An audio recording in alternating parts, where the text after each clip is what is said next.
সম্প্রতি আবারও আলোচনার কেন্দ্রবিন্দুতে উঠে এসেছেন মার্কিন প্রেসিডেন্ট ডোনাল্ড ট্রাম্প। তবে এবার রাজনীতি নয়, বরং একটি এআই নির্মিত ছবিকে ঘিরেই তৈরি হয়েছে নতুন বিতর্ক। নিজের সামাজিক যোগাযোগ মাধ্যম ট্রুথ সোশ্যালে হঠাৎ করেই তিনি পোস্ট করেন এক অদ্ভুত ছবি, যেখানে তাকে দেখা যায় যিশু খ্রিস্টের আদলে। কোনো ব্যাখ্যা ছাড়াই দেয়া এই পোস্ট মুহূর্তেই ভাইরাল হয়ে যায়। ঘটনার পেছনে রয়েছে তীব্র মতবিরোধ। ভ্যাটিকানের ধর্মীয় নেতা পপ লিও ইরান যুদ্ধ নিয়ে কঠোর ভাষায় বলেন, যুদ্ধ শুরু করা নেতাদের হাত রক্তে রঞ্জিত।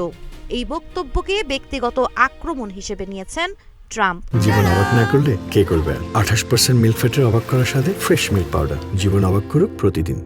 এরপরই পাল্টা প্রতিক্রিয়ায় ট্রাম্প পোপকে দুর্বল নেতৃত্বের প্রতীক হিসেবে আখ্যা দেন এবং দাবি করেন তার উপস্থিতি ছাড়া ভ্যাটিকানের স্থিতি নাকি প্রশ্নের মুখে পড়ত।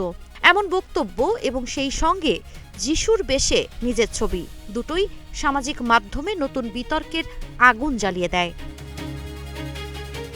তবে শুধু সমালোচকরাই নয়, ট্রাম্পের নিজস্ব সমর্থকদের মধ্যেও বিভক্ত প্রতিক্রিয়া দেখা গেছে। অনেকেই এই পদক্ষেপকে অপ্রয়োজনীয় এবং ধর্মীয় অনুভূতিতে আঘাত হিসেবে দেখছেন। অন্যদিকে পোপ লিও শান্ত অবস্থান বজায় রেখে জানিয়েছেন তিনি কোনো রাজনৈতিক সংঘাতে জড়াতে চান না, বরং তার বার্তা শুধুই শান্তি এবং মানবতার পক্ষে। ইরান যুদ্ধের উত্তেজনা, বিশ্বজুড়ে অর্থনৈতিক চাপ, আর তার মাঝেই এই এআই ছবি বিতর্ক, সব মিলিয়ে আন্তর্জাতিক অঙ্গনে উত্তেজনা যেন আরও বাড়িয়ে দিয়েছে।